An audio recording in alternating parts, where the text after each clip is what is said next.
Hi, I'm Dave. And I'm Andrew. We are the IB English guys. Folks, we are very excited to share a project that we've been working on with Revision Village. We have past paper responses to all the paper ones, and we've also broken down all the past paper 2 questions. This is some of our best work. Yeah, we hope that it provides students with a lot of rich ideas about how to deconstruct a text for paper 1, as well as how to write that paper 1 response, and how to deconstruct paper 2 questions to arrive at a really good response. That's right. We'd like to share one of those videos for free with you right now on our channel. If you like what you see, go to Revision Village. There's tons more to review for the upcoming exams. Thanks, guys. Hi, I'm Dave. And I'm Andrew. Welcome to this IB English Guy Revision Village exclusive. We're looking at past paper responses. Today we're going to look at a sample response to a podcast transcript about happiness. That's right. It's the Happiness Lab, and the title of the podcast was The War for Kindness. The guiding question for this particular response reads as follows. How and to what effect is empathy presented in the text? Quickly, let's define empathy. Yeah, empathy is that ability to understand and share the thoughts and feelings of another person. You're able to step inside their shoes and really understand where they're coming from, Mr. Giles. Great definition. That's important to establish. This particular student identified some key ideas about empathy, and this is the thesis that reads as follows. Through the podcast, Zaki argues that the decline in social acceptance can be mitigated by intentional efforts to rebuild empathy. By focusing on people's individual narratives, we may ultimately realize that humans have more similarities than differences. Interesting thesis, Mr. Giles. I noticed that the word empathy is in there. They've got some rich ideas. Let's look at the rudimentary outline and see the plan for this response. It looks like they're obviously going to start with an introduction. And then they're going to move on and talking about this notion of tribalism and the effects on the city. I can see that dumpster fire coming in there. Yeah, that's right. And then they're going to talk about some truths about empathy and actually deconstruct some of the myths about empathy, followed by those misconceptions and thinking about empathy as a skill.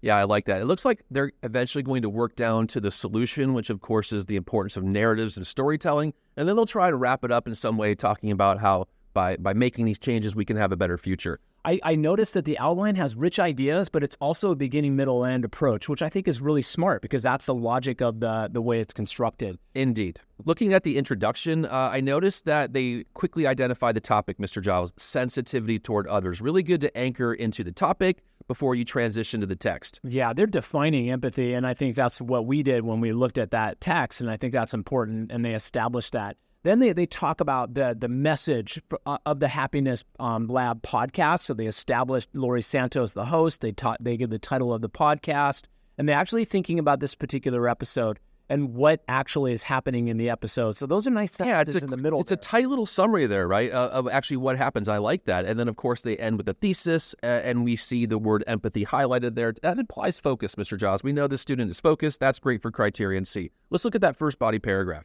Yeah, so we're thinking about that outline, and we're thinking about that main idea. We're thinking about tribalism. I like that, pointing out modern trends in tribalism. That's the sort of idea of the paragraph, but then thinking about empathy as a simple solution, noting that empathy is our purpose in this entire, because we're answering that guiding question. Yeah, I like that. Really smart to take on that obvious metaphor from the title, talking about the war for kindness and talking about how, this tribalism is actually resulting in a pseudo war between various groups. They pick up the synthetic personalization as well. That shows that, this podcast host is talking directly to the listeners. I like that. Yeah, and then they notice that this metaphor of the unhappy path, that's something that we talked about, and then thinking about the violence towards people with different identities. But then they have to, you see the writer exploring that with the implications. The implications are that sometimes people are so comfortable with their in-group, they discriminate against the other. I think that's an important way to show that the student really understands the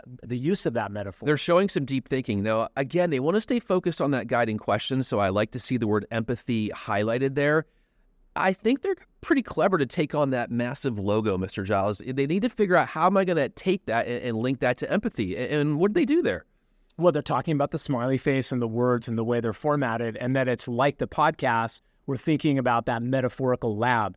So they're tying in the idea of a lab, which actually implies effort and experimentation, which is really what the actual episode talks about as well. I really like the transition in the next paragraph. It says, once the formal introduction of the podcast is complete, and then they go to the next argument, and that's that notion of showing the guest as a relatable expert while showing that we have some negative trends with empathy. So we have good focus, good rich ideas, Zaki's in the driver's seat. Yeah, that's right. And we're thinking about some of the language that he used, that colloquial language, and we're using that textual reference that can't quite put a finger on it. So I like how they've embedded that short quotation to show that, you know, this is how he's speaking in the podcast, but thinking more deeply about the ideas that are there. Yeah, we also see reference to that simile, the giant tire fire. We talked about that in the last video. Again, you see how that's really important to make that indirect comparison so people can visualize the impact of this tribalism. Yeah, they've really unpacked that nicely. They're really thinking about the flame symbolizing the empathy and all the protests, and they're unpacking that tire fire metaphor quite nicely and expanding on that. And then they're talking about the metaphor of the uphill battle, which again connects to the idea of it being like a war and that it's a battle, it's a struggle. And I think that's important. Yeah, I think lastly, they include those statistics. They want to pick up the logos as well to make this argument about the need for empathy. We're going to need some more credible statistics, not just anecdotes, and the writer's clever to pick those up as well. Yeah, and then the next body paragraph, we're picking up on this idea of the nice transition from empathy being on the decline, but actually thinking about how it is something that is overcoming those misunderstandings that's important. Yeah, that's where we get into that notion, that other simile, where they're looking at empathy like a transfer. They're saying it's not just a transfer from one person to another, but this is a mutually beneficial engagement between the person putting out empathy and the person receiving. Everybody benefits. That's right. And we're thinking about how that empathy is developed, and they give that anecdote on some of those examples of how in marriage, when we show empathy, it benefits both people, and actually even in 7th grade. So I think those different anecdotes talking about the benefits of empathy are a nice way that they're supporting those ideas. I love how the entire paragraph has that focus on empathy, and they're really unpacking it and showing that deep understanding of what the podcast. Yeah. Well, Mr. Jaws, if they want us, the listeners, to exercise more empathy, they're going to have to give us an action plan. And I think that's what this last paragraph is getting into here. What do we notice? Well, yeah, our topic sentence is talking about the tangible steps to increase empathy. What do we need to do? We can't just talk about it being a problem. We're thinking about, well, how do we overcome this? So we're thinking about, these are the things that we need to do.